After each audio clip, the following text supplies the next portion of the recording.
dalykas, ko trūko rungtynėse jūsų?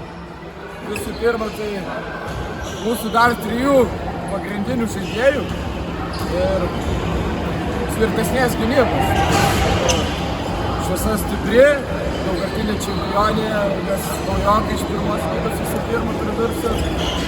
Trūksta dar labai didelio darbo gynybų. Su puolimo viskas tvarkoj, bet gynybui dar didelio darbo. O ką akcentavot prieš rungtynės?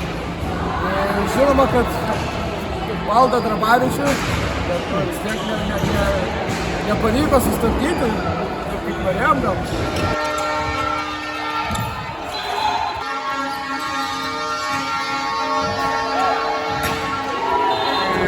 Pradžia tikrai buvo banguota, pradžioj taškas į tašką, rungtynės irgi buvo karštas, bet vėl pasakyčiau. Daug ir draugų momentų buvo, bet kažkaip ištraukėm ir sakėm, nemažai rezultatų. Daug praleistų įvarčių kaip visada, galėjom tikrai mažiau pasileisti ir galėjom tikrai ir mes daugiau, bet durnas klaidas tiesiog pačiau. Ką kalbėjot Rūbiniai prieš rungtynės? Kokie akcentai buvo pagrindiniai? Nelabai gal žinojom tokią komandą.